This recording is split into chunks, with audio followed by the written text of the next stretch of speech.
Hi. Welcome to this week's session on the Land of Tomorrow, the Light of Sovereignty, where we discuss the 11th consideration and the probability of victory. Come along as we explore. 11th consideration. The probability of victory. Considering loss is the precursor to strategy, where without that threat, the probability of victory is that much more increased with any movement done so in support of domestic tranquility. Victory, like the light of sovereignty, doesn't diminish but continues, if whether or not there are one or many opposed who resourceful enough to win the day take victory, shining its light where they see fit. Witnessing others' mortality proven humbles spirits, which either further domesticates us or opens doors for those who demand liberty or death towards liberty. Strategizing against loss, victory is always the destination, as its probability increases the more one understands the disease, be it the common cold or armed men at the gate. Demanding liberty or death is not a condemnation to the latter, but an increased probability of victory, as the light of sovereignty shines brightest for those who choose virtue as opposed to vice. Contributing to a cause greater than one's own, valiance may be attached to the brave as being a virtue reserved for those wagering autonomy against assimilation. Less than more are closer to mortality than others willingly take up their cause. Sacrifices done so for causes greater are rewarded with eternal gratitude, but rank determines an individual's magnitude in men, not economics. Field marshals communicate with colonels, colonels with captains, and captains, sergeants. If sergeants likewise handle 10 privates, and assuming each higher rank addresses roughly 10 subordinates, a field marshal may address 10,000 men. Considering victory's probability, the Übermenschen can acknowledge their effect in emotion reserved free for sons and more so for heirs, where unable to return from wherever we came, colonists were none other than themselves. The seventh sense is captured emotion, positive or negative, witnessed by an Übermenschen, and is proof of submission being an involuntary reflex. We can't help how we feel as joy in experiencing things agreeable, or the ignorance of the magnitude of separation force necessary to detach from disease. Not that it is even wrong to see analogies in the Übermenschen that we do in ourselves, where without supernatural powers just as dominant as Nietzsche's Übermensch is, a singer is a singer, or a haberdasher the same, relatively dominant. A chef is a chef, a chief is a chief, and a mayor the same, as discipline and time makes chefs better in food preparation than mayor, and mayors so in English administration than chiefs. The thing was, Übermenschen can think better of themselves as if he or she were a better cook than a particular mayor was a local administrator. In The King's Bastard Sons, copyright 2023, all sons have the zeitgeist of the Übermenschen, conveying that sure, a baby is equally a baby, but born into a certain class by our parents' position in society, we are divided by a wall of justice.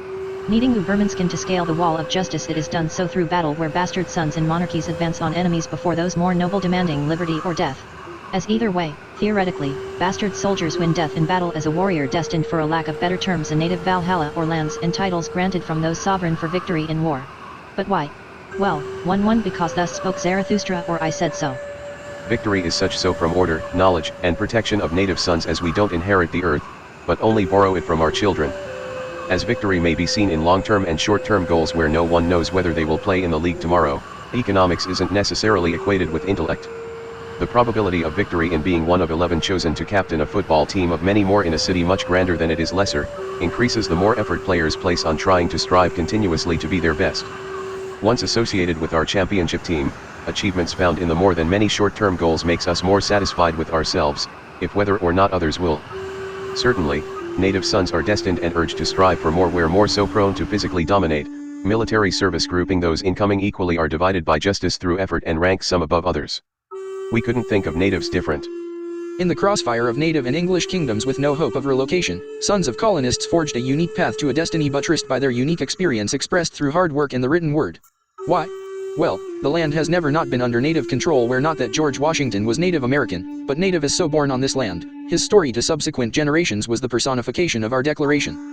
Who else would remember George Washington, or even Oliver Johnson for that matter, without written documentation of deeds done broadcast from a local body to a state in a country where reinforced by the nation, documentation attributes to the magnitude of fame or infamy.